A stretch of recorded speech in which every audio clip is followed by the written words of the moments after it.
Jesaja Ongola alias Jésus-Christ se faisait appeler fils de l'homme. Il ne se faisait pas appeler fils de l'humain, mais fils de l'homme. L'homme c'est qui? L'homme c'est Adama. Adama veut dire quoi? Adama veut dire l'homme qui est brûlé. C'est ce que veut dire Adama, hein? Adamou. Les blancs ils vont dire que ça veut dire être rouge. Non, c'est faux. Ça veut dire être brûlé, parce que le feu est rouge. Et les hommes noirs, nous sommes rouges. Hein? Le noir que tu vois là, c'est du rouge. Mais c'est un rouge cramé. Il y a un vernis là. C'est un vernis rouge. Mais quand on regarde bien, ce rouge tend au marron. Parce que nous sommes des gens rouges, mais nous sommes un rouge cramé. Et les blancs aussi sont rouges, mais ils sont rouges vifs. Et donc Adama veut dire l'homme cramé. Et l'homme cramé c'est moi. C'est moi l'adamique.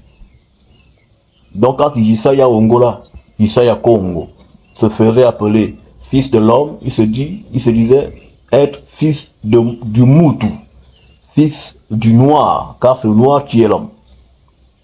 Et automatiquement, il donnait son appartenance raciale et ethnique.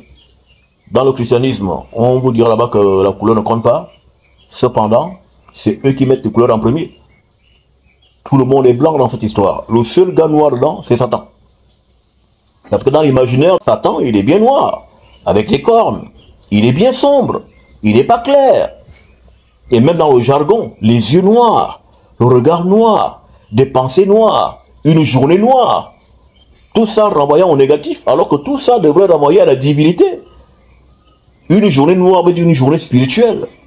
Les yeux noirs veut dire des yeux mystiques. Mais là, ça renvoie à des choses négatives. Mais pour le négatif, on peut plutôt dire une journée rose, une journée rouge, des pensées roses, des pensées rouges. C'est ce qui renvoie à la violence, au mal.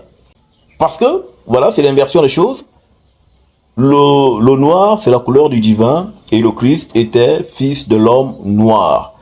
Et dans l'écriture, les gens qui ne sont pas noirs, le Christ est appelé les chiens. Voici un Christ qui vient sauver toute la terre. Mais, comme disent les chrétiens, et qui a le temps d'insulter les gens de chiens. La femme qui vient voir le Christ pour sa fille qui est malade, qu'est-ce qu'il dit? Il dit que non, on ne donne pas l'habitude des enfants aux chiens. C'est pas toi le Christ qu'on a dit que tu es venu sur toute la terre habiter. C'est pas toi là qu'on dit que genre tous les hommes sont faits par toi. Mais comment tu as le temps d'appeler tes chiens? Il est injurieux. Quelqu'un veut te voir que mon enfant est malade. Toi tu dis qu'on n'a pas l'habitude des lieux aux chiens. Les chiens là, c'est les autres. Hein? Voilà.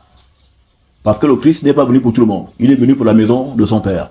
Je n'ai été envoyé qu'aux brebis perdues de la maison de Israël. Et quand on voit cet adepte, il dit, n'allez pas chez les païens. Allez seulement chez les juifs, chez les Yehoudi, Yehuda, Yaoundé. C'est nous. Maintenant, comment le sacerdoce s'est retrouvé main des blancs? C'est Paul. Hein? Paul, il n'était pas apôtre. Hein? Il s'est autoproclamé apôtre. Il y a 12 apôtres. L'apôtre veut dire les témoins oculaires du Christ. C'est un apôtre. Témoin oculaire. Est-ce que Paul était témoin oculaire? Il n'a même pas vu le Christ. Il ne l'a jamais connu. Donc il s'est autoproclamé apôtre. Et c'est lui qui a introduit dans l'histoire, il n'y a plus de juifs, il n'y a plus de païens, il n'y a plus d'hommes, ni femmes et des chrétiens.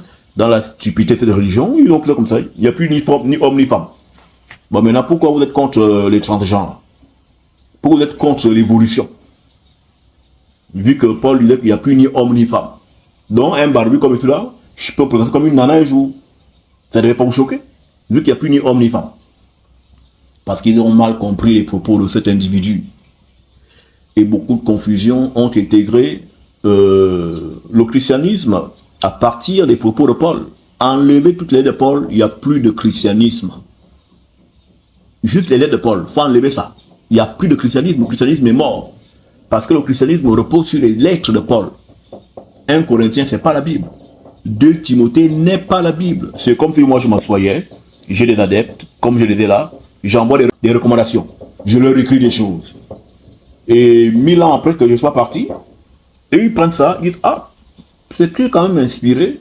Écoute, collons ça au texte les plus anciens et on va en faire une Bible. Un Corinthiens, c'est pas la Bible. C'est les lettres d'un individu qui s'est assis de lui à lui-même pour écrire des choses. Il y a tellement enseigné, il faut désapprendre. Et la Bible, c'est l'autre chose. Tu vois au Congo, là-bas, à Kinshasa, comment il y a des églises partout? C'est parce qu'ils ont une alliance avec Dieu. Les églises partout au Congo, c'est pas qu'ils s'ennuient ou qu'ils n'ont pas de don, de talent ailleurs. C'est parce que c'est le peuple de l'alliance. Ces églises-là ne prêchent que ces enseignements que tu viens de décrire. Alors, mais ils prêchent ce que je dis là parce que il y a l'esprit de l'égarement. Ils pensent qu'ils sont les païens qui ont été convertis. Alors que ce sont les païens qui ont pris leur rouleau et qui sont venus pour les reconvertir à des choses qui ne sont pas de leur ancestralité. Un bantou chrétien est un esprit saint égaré. Parce que c'est à toi d'enseigner le monde. Le blanc a 8000 ans. Toi, tu as 40 000. Et le blanc te dit qu'en fait, tu sais que Dieu existe. Il te dit c'est à toi qui a 40 000 ans. Lui, il a 8 000. Et c'est toi qui lui as appris à parler. Lui qui était dans les grottes il n'y a pas longtemps. Hein? Il vient de rejoindre la civilisation que tu as créée. Il se l'est approprié.